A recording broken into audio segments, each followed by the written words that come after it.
शहर गांव की तरफ आए तो रास्ते में काफ़ी सारे व्यू आते हैं। अमेजिंग यार।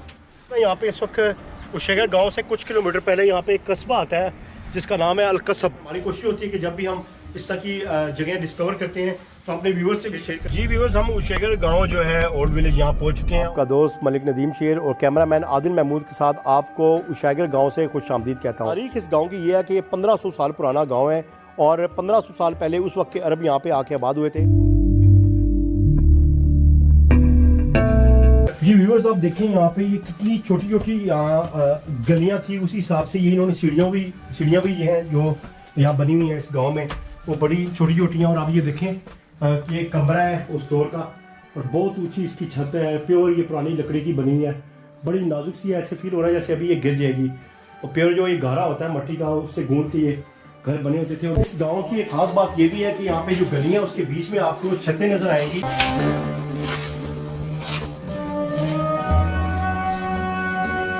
और ये बड़ी यूनिक किस्म की यानी आप देखें गलियां, पतली पतली गलियां हैं और उन पतली गलियों में आप देखें कि लेंटर इन्होंने डाला हुआ है और लेंटर के ऊपर एक कमरा है। ये एक बड़ी यूनिक चीज़ है और ये मेरे ख्याल से उस दौर के जो नजद दौर था उनके फ़न तामीर की एक हैरत अंगेज यकीनन मिसाल है। नाज़रीन, Hi, I'm Candice and I've been living in Saudi Arabia about 6 years. I'm originally from New Zealand and for me this is my first experience here and I am very fascinated with the architectural style of the buildings.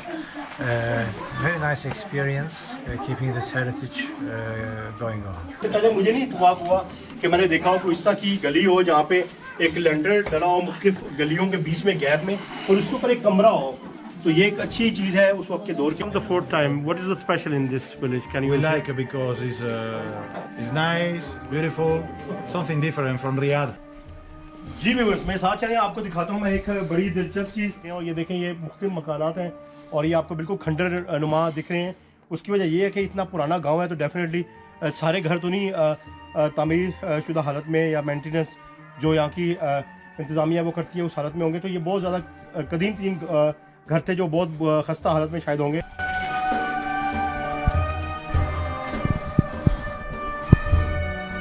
इस तरह के काफ़ी आपको scene मिलेंगे photography के लिए और आप यहाँ पे उशेगर गांव में ढूंढ सकते हैं पतली तंग गलियों में गुजरते हुए। यहाँ से बड़ा खूबसूरत नज़ारा है। आप इस कदीम तीन गांव के जितने भी यहाँ पे उस दौर के मकानात थे उनका एक व्यू दे सकते हैं। उशेगर गांव में आपको एक ट्यूबवेल ही मिलेगा बड़ा खूबसूरत सा और इसके साथ ही यहाँ पे एक रेस्टोरेंट मौजूद है। अगर आप खाना खाना चाहते हैं तो आपको उशेगर गांव के अंदर ही जितने भी टूरिस्ट हैं विजिटर हैं तो उनको यहाँ पे खाना भी मिल सकता है और आप यहाँ से बेहतरीन टेस्टी किस्म का खाना भी खा सकते हैं। जी नाज़रीन, मैं इस वक्त मौजूद हूँ उशेगर गांव की एक मस्जिद के अंदर। वैसे यहाँ पे 25 के करीब मसाजिद हैं। इसका जो सऊदी अरेबिया का ओल्ड कल्चर है जो कि हमने बिल्कुल मतलब रियाद में जद्दा में हमने नहीं देखा और यहाँ पे आके हमें वो पता लगा है कि क्या था। अस्सलाम वालेकुम रहमतुल्लाह। जी व्यूअर्स, मैं इस वक्त मौजूद हूँ अल सालिम म्यूजियम में। पुराने दौर का जिसका एक गांव एक झोंपड़ी सी होती है ये उस तरह की बनी है। जी व्यूअर्स, ये एक स्कूल है और इस स्कूल की हिस्ट्री ये है कि उशेगर गांव का सबसे पहला और सबसे पुराना स्कूल था। और इसके बिल्कुल अपोजिट अगर आप देखें तो एक गवर्नर हाउस है जो ये बहुत पुराना है और यहाँ पे जो गवर्नर था उस टाइम का वो यहाँ पे बैठा करता था। जी व्यूअर्स, 1500 साल पहले जब उशेगर गांव यहाँ पे तामीर हुआ, लोग आबाद हुए तो यहाँ पे मसाजिद, दुकानें और बाजार तो लोगों ने बनाए, लेकिन इसके साथ साथ जो ताजिर थे उन्होंने तिजारत में यहाँ पे बहुत ज़्यादा नाम कमाया और ये उशेगर गांव एकदम मकबूल हो गया। मकबूलियत की वजह ये थी यहाँ की खजूर और जैतून जो है वो बहुत ज़्यादा फेमस हुए और जितने भी काफ़िले इराक, ईरान और शाम से आते थे वो यहाँ पे स्टे करते थे और वो मक्का के लिए रवाना होते थे। और उम्रे की गर्ज से और हज की गर्ज से जितने भी काफ़िले थे वो इसी रास्ते से आते थे और यहाँ पे वापसी में स्टॉप करते हुए रेस्ट करते हुए अपने अपने इलाकों में वापस जाते थे। आखिर में सिर्फ इतना कहूँगा, ढेर सारी दुआएं आप लोग के लिए और ढेर सारी दुआओं में आप लोग भी हमें याद रखिएगा। कैमरामैन आदिल महमूद के साथ मुझे इजाज़त दें। अल्लाह हाफिज़।